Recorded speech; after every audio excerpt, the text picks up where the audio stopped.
I'm going to show you how to use the customization tool in Dreamlight Valley to make your own beautiful Christmas dresses. First, you're going to open up your wardrobe and then click on Customizations, scroll down, Add New, scroll down, and click on the sleeveless dress. Trust me, the sleeved one is so much harder. Next, you're going to click down and make sure you change the color of the dress to whatever color base you want.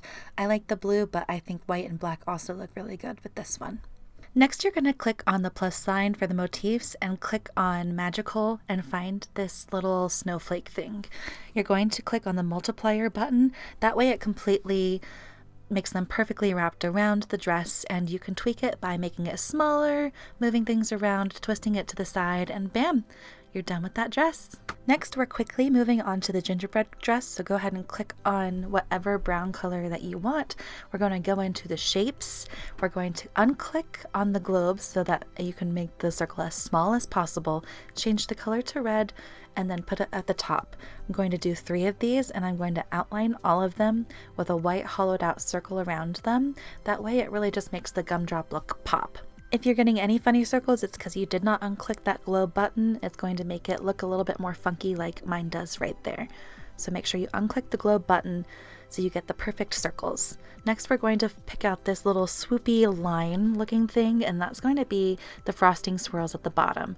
So you're just going to go back and forth with making one the bottom swoop and one the top swoop and lining them up. Make sure to click the little button that I click right here so that it doubles them up on either side, and then it limits how much work you have to do. I'm also making sure not to change the size on any of these. I'm only clicking on the globe. That way they're automatically all the same exact size and I don't have to worry about doing that. But you can make it thicker or thinner however you want. Just know that that's going to make it slightly harder on yourself with lining these up. Please make sure not to overthink this one.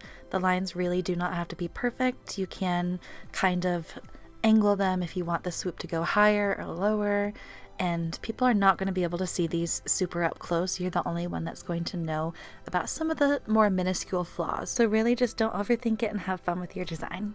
And don't forget, if any of these lines start to look weird or not like the rest, make sure you have that globe button unclicked. The very, very far right one, unclicked.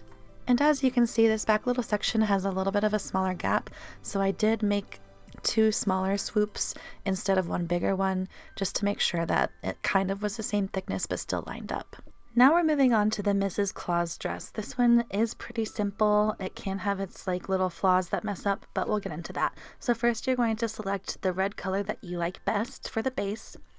And then you're going to go into motifs, click on nature, and then click over to the cloud motif.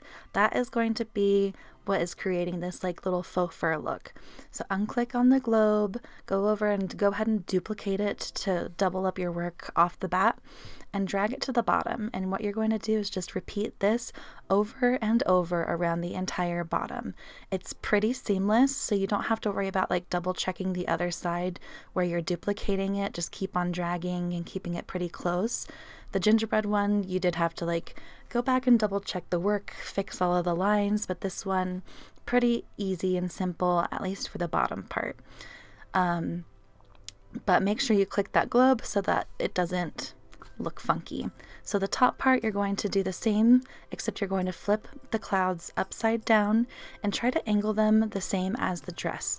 Now be careful if you go over the seams of the dress too much. It's going to create these weird lines at the bottom of your dress that you might be able to see in some of these shots on mine. So just try to be careful and get them as close to the top as possible, but don't go over. Again, people are not going to be able to see too well up close on these, and if they do, it's just like a small minor flaw. I do go in at the very end and use these little rectangular shapes as well as I can, but again, I do end up having to leave this smallest little seam line at the top, just to make sure that there's no white on the bottom of my dress in weird places. So there you have it. Those are 3 of the Christmas dresses that I designed. I hope you enjoy, and I hope that these tutorials were easy enough to understand.